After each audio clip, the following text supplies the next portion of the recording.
So, Birds of Prey came out, and I actually kind of liked it. It has a lot of problems. The story is thin, the ending is rushed, and a lot of the emotional stuff really falls flat on its face. But it's fun, and it's mostly concerned with just being fun. Currently, it's my favorite movie of the year. It's not trying to be some highbrow artistic masterpiece, but that begs the question, does it need to be? Look, I love superheroes. They were my main obsession growing up. I know way too many useless facts about these multiple fictional universes.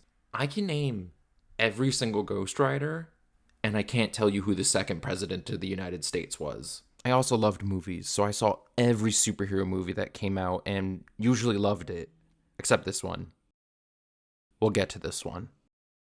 As I grew up, my tastes developed, and looking back on these movies,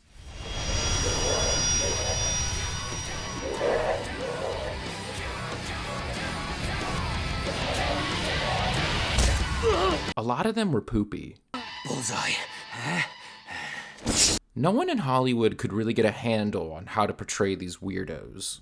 This movie proves a point that I've been trying to make about superhero media for years now. Superheroes are dumb.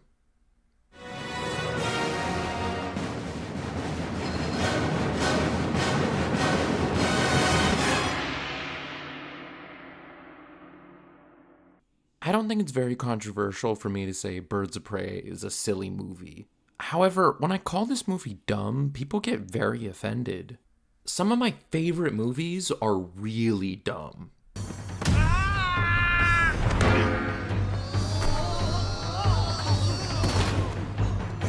I feel that there's this weird quota that comic book fans have for superhero movies, which is just, bro, it would be so cool if Insert superhero name here. was dark and realistic. But I want to explore why, when the source material for these films are not. When comic books started, the main demographic was children. They featured colorful superheroes going on wacky adventures that were just trying to entertain. Villains were made up based on a pun with very little thought put into their backstory or motivation. Comics definitely grew as time went on, with Marvel exploring deeper issues such as alcoholism and racism. But, despite these issues being explored, it is still at its core a story about a man in a bright red and gold power armor fighting ancient Chinese sorcerers named the Mandarin, and an old man recruiting teenagers to fight crime. Having deeper themes is cool and appreciated, but it does not change what is being shown. Even acclaimed darker works, like Dark Knight Returns, has a group of punk mutant bikers. These things are silly, but it's easier to accept this tonal clash because comic books have leeway by being essentially picture books. As readers, our suspension of disbelief is much lower and we accept the cartoonish reality much easier. This pass we give also works for animated movies like Into the Spider-Verse, or even direct-to-DVD stuff like Under the Red Hood. Our brains take in that it is a cartoon, so we become more receptive of the reality it presents to us, no matter how silly it might be. This acceptance of these crazy worlds is much harder to earn in live action. If we see real people, our brains demand more realism. I honestly think that if Spider-Verse or Red Hood were adapted to live action with the same scripts and shots, people wouldn't like them as much.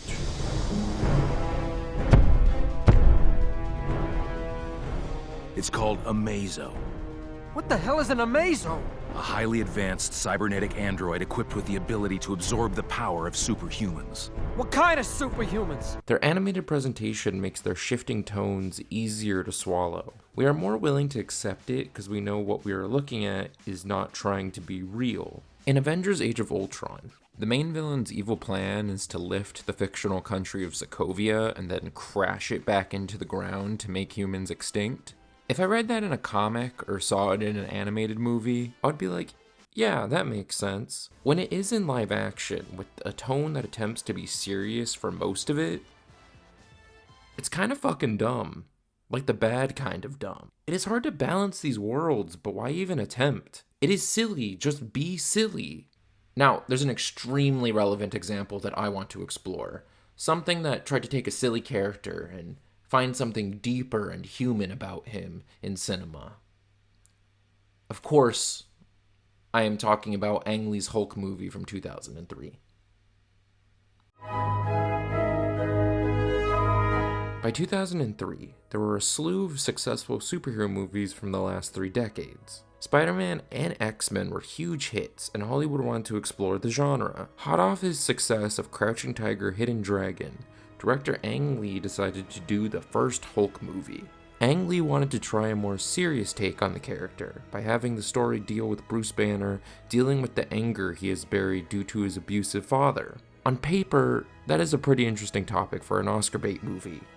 But here's the problem. You can explore as many deep themes as you want, but at the end of the day, he still turns into a big green muscle man who likes to smash things. Do you see how these two things may not go together? It is unfortunate, because if I have to give this movie praise, the special effects are actually pretty good and still hold up with strong action, but it does not mix with the serious elements. Tango 1 and Tango 3, I have contact. Holy shit, he got my missile! Got this all wrong, Betty. Do I? Yes. I do want to see you. I really wish that I could believe you. I remember seeing this movie as a kid when I was about 5, and it was the first time I ever thought, I don't like this movie. This movie is not fun. Hulk doesn't even appear until 40 minutes into the movie. It is padded out with all this flat attempt at character drama. Look, nobody expects this to be easy. Us working together after being so close. We were close? Even if you bought into the drama, Ang Lee felt the need to remind the audience that this is a comic book movie by doing this weird panel-type editing that just does not work with how the movie is toned. What you are left with is a character drama that is interrupted with silly superhero action like Hulk Dogs, or a fun Hulk action movie interrupted by drawn-out, depressing character drama. It is kind of like Cats, where there are moments where you're really impressed by the singing and dancing, but it is immediately undercut by the fact that they are CGI cat people. The best thing I can say about Hulk is that it's weird and took risks. Most didn't pay off.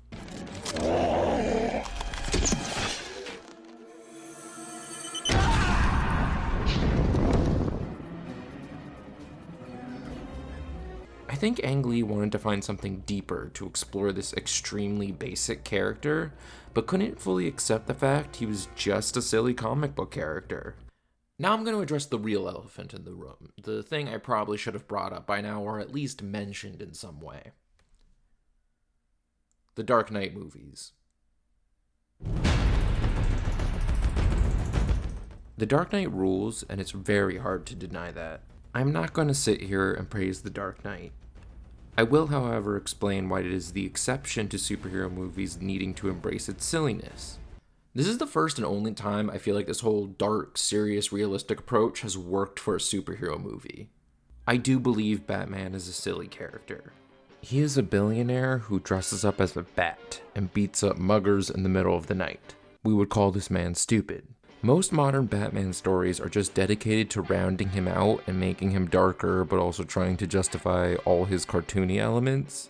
He dresses as a bat because as a child he was attacked by a bat, so it's him confronting his fear. He is an amazing fighter because he's trained by ninjas. The people that grew up loving Batman are adults now, so they try to distance themselves from his childish origins. This transition, I will admit, does work for Batman. We as an audience do not need to make any mental hurdles to understand Batman. Batman Begins acts as a movie to explain how every Batman thing can translate to the real world. All movies in the Dark Knight trilogy keep this same grounded tone. The Dark Knight is considered the best one by fans and critics alike, as the story has the least comic book stuff in it. It is more of a crime drama with a man who wears a cape than a full-blown superhero movie. The other two lean more into some cartoonish superhero tropes, but it clashes harshly with the tone. Especially this one. I think Nolan just got lucky with The Dark Knight. This is a tough balancing act. While I do really like Batman Begins and, You're a big guy. For you. he wasn't really great at getting these perfect. He constructed a story and set pieces, hoping they would match a real-world setting. What I mean is when you see The Dark Knight with all its clash of morals and small-scale set pieces, did you really expect the series to end with Batman carrying a nuke out of Gotham? No, because our brains should be saying, that's too far. When you shoot for a realistic tone, you have to be realistic, and Nolan proved that he could do this with Batman. That doesn't mean every Batman thing should be like this. I am not saying I want Batman on ice skates and shit. Keep some darker stuff, but lean into the cheese a bit. When you create this super serious world, you close the door on some great characters like Mr. Freeze. I think the Arkham games have the perfect tone for a great Batman adaptation. Dark themes and comic book craziness.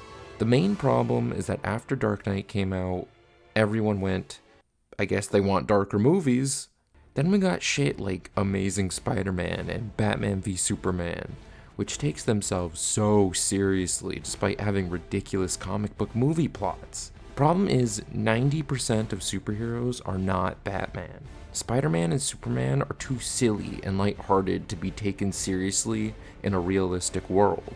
That is why these movies, cheese and all, are considered good and these are considered bad. It is crazy to me that comic book fans want more serious adaptations given the source material they supposedly love. Aren't things like Fantastic bad for this exact approach? It's okay to be fun, just be fun. Now, I'm gonna talk about the biggest offender on this whole we gotta make comic book movies serious thing. You know what I'm talking about. Logan was released in 2016. Fuck it, let's talk about Joker.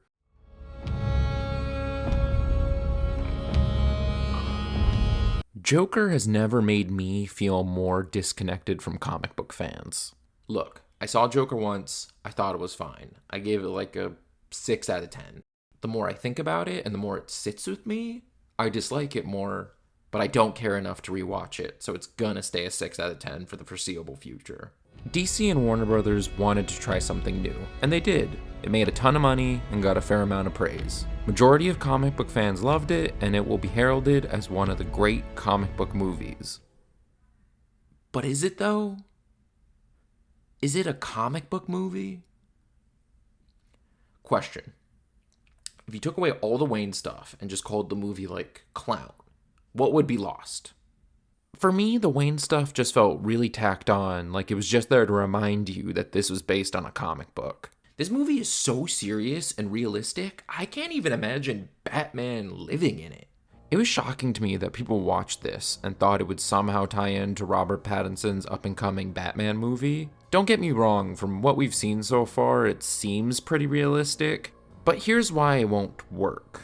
Can you actually imagine, in the world this movie presents, a character who drives around in a bat-themed car and zips around with a grappling gun?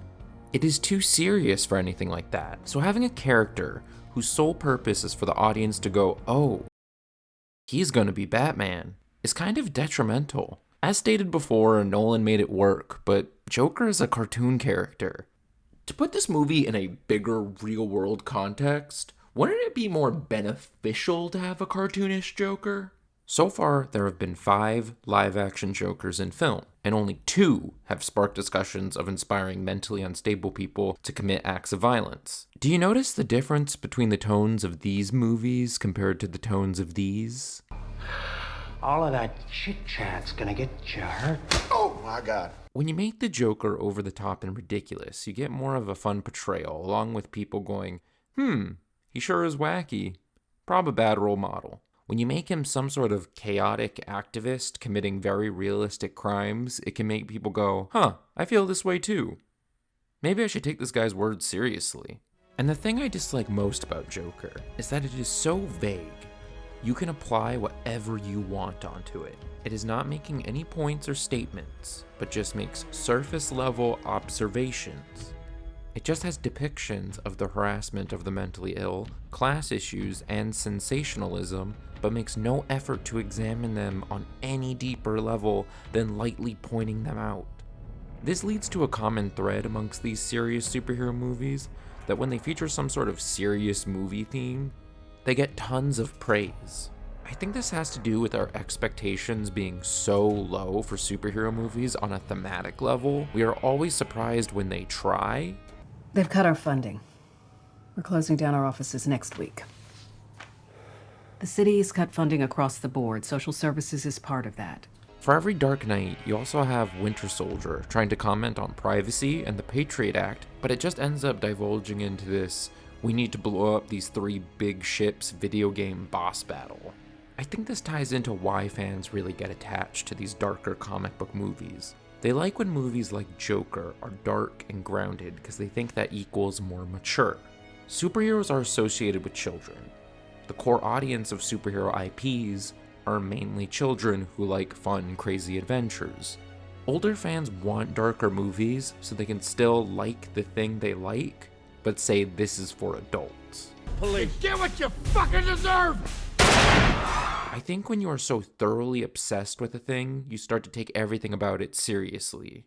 When you grow up and the world tells you something is childish, you want to be justified for still being obsessed with it.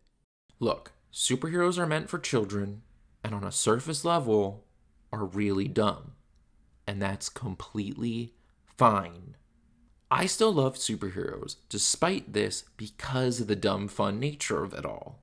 When I read Spider-Man, I don't expect moonlight, just a fun adventure with a fun character. Even if you're not the demographic, you can still like it. Adults like stuff like Steven Universe, and no one is saying it would be better if it was super dark. They love it because it is colorful and silly, and that's how we should see comic books as well. Joker, well, I think it has some merit as a movie. It is not the kind of comic book movie I want to see going forward. There are talks of doing like a Lex Luthor movie in this grounded style, but just leave it alone. I am done with Joker. So let's address the very big, successful Disney elephant in the room.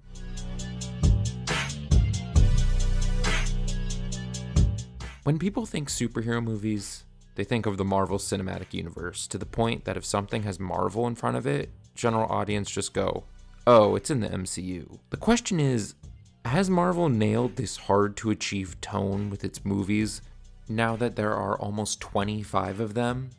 And the answer is... kind of? I enjoy most of these movies, but Marvel figured out a tonal formula that it applies to all of its films that just blends them all out. On a filmmaking level, there is nothing exceptionally done by most of the MCU movies. If there is, it is held back by this bland formula. It's very hard to express what this is because it's more of a feeling. These movies take the crazy mythology of their cartoony worlds very seriously, while including wacky jokes to show the audience that it isn't too serious. These movies are insane on paper. If someone pitched Avengers as a completely original idea with the same story and characters, people would call it dumb.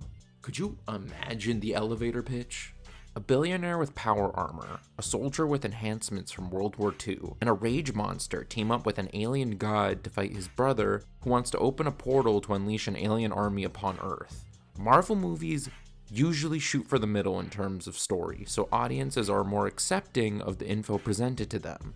A perfect example is Doctor Strange, which is probably the most ambitious visuals of any Marvel movie, but is completely held back by the Marvel checklist. Try me, Beyonce.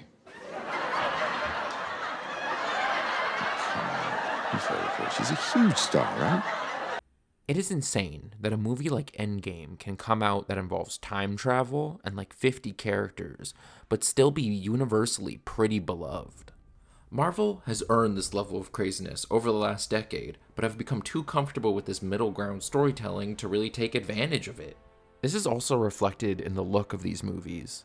Many people much smarter than I have talked about Marvel's love for concrete, color grading. It desaturates all the colorful characters and attempt to make the world more serious despite all the crazy things happening on screen.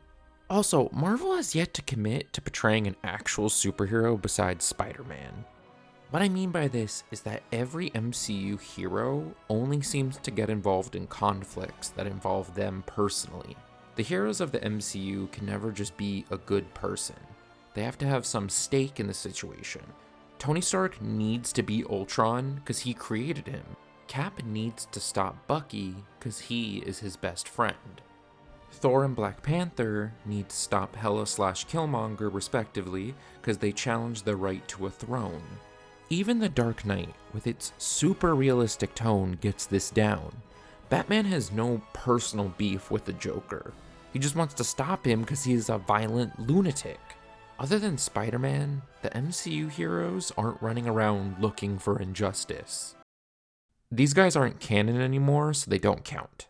I never get a sense that these characters are doing anything truly heroic between movies. Avengers have fought so many foes in the comic, but seems only to involve themselves if it is aliens or Hydra. Also, aren't superheroes supposed to save people? Some of the best scenes in superhero movies are dedicated to saving people, but in the MCU it is rare. Instead, they choose to focus just on fighting. CGI crashing into more CGI. My emotions really connect with that over saving a real human person. It makes them feel more like mythical Greek heroes than actual modern I am here to save the day superheroes. Now, even though Marvel has the success and the goodwill to take risks and style these movies, they probably won't because the bare minimum is working just fine for them. I really think they should, because when I look back on the Marvel movies that really connect with people, it is the weirder ones. The ones where a semblance of style and sincerity leaks through the constraints of the typical MCU movie. The Guardians movies and Thor 3 are held up as some of the favorite MCU movies because they embrace their weird comic book origins more than all the others. When the movies just tell us, hey, this is weird, but just enjoy the story. Real feeling is allowed to emerge from the text and allow audiences to get wrapped in the fun. Martin Scorsese got shit for saying these movies are just theme park rides, like that is a bad thing. There is a place for fun movies. I just want them to be more fun. A roller coaster knows what it is. That's why there are no roller coasters where the car stops halfway through and you watch a bunch of people debate a political bill. After going through all these movies, I found some patterns that I think we should go forward with. So this one is kind of a joke, but this was sparked by rewatching Hulk. Again, not a good movie, but the score is mwah. Same goes for Spider-Man and 1989 Batman. His music feels operatic, while also adventurous and heroic and even goofy. I want to hear him come up for a score for like every superhero.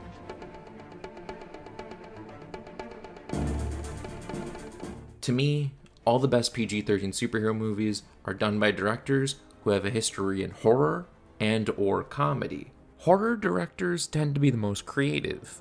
I already mentioned Doctor Strange, but another example would be the Hellboy movies. Tons of creative creatures that all blend perfectly into the world. Maybe it is because horror movies also need to earn people's suspension of disbelief, especially if they are supernatural, so they fully embrace these creative worlds. In terms of comedy, some of the best Marvel movies are made by directors with unique comedy styles.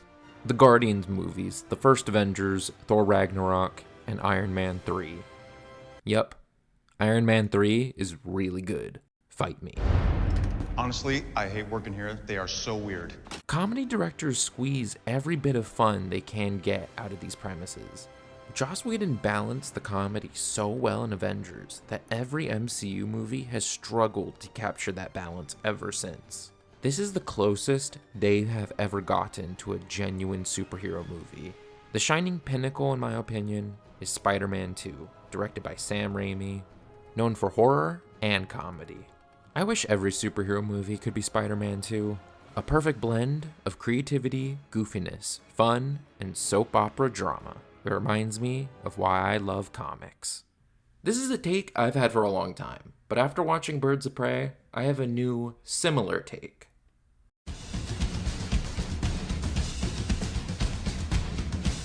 R-rated superhero movies so far have been a mixed bag, but only 2 so far have had the tones I can totally get behind. They both happen to be directed by women. My theory is that back in the day, due to sexist fandom gatekeeping, that girls were just discouraged from reading comic books. When you have none of that nostalgia, you can look at the material from an objective level. These 2 movies lack any sort of yearning to be taken seriously and just strap you in for a good time. One is obviously Birds of Prey.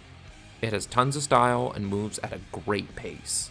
It isn't constantly reminding you that it is an R-rated movie, it is just a movie that happens to have an R rating. The second one is the criminally underrated 2008 film Punisher Warzone. This movie rules. It is so over the top, but embraces it.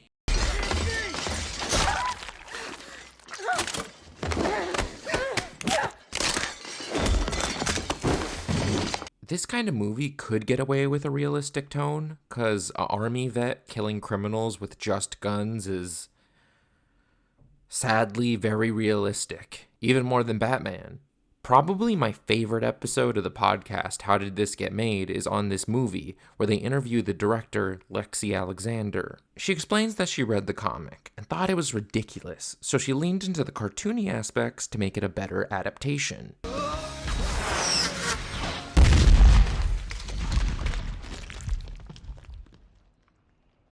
The reason this movie did so poorly was because Dark Knight came out the same year. People weren't expecting a comic book movie like this. Oh, for fuck's sake.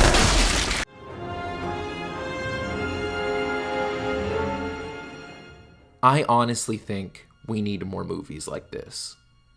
Like, cool. Movies like The Joker remind us people can be cruel, but I don't want that from a Batman universe. Comic books boomed during World War II because people needed an escape. Now that superhero movies are in the forefront and with everything happening in the world, people need that escape again. Superheroes need to remind us there is still good in this world.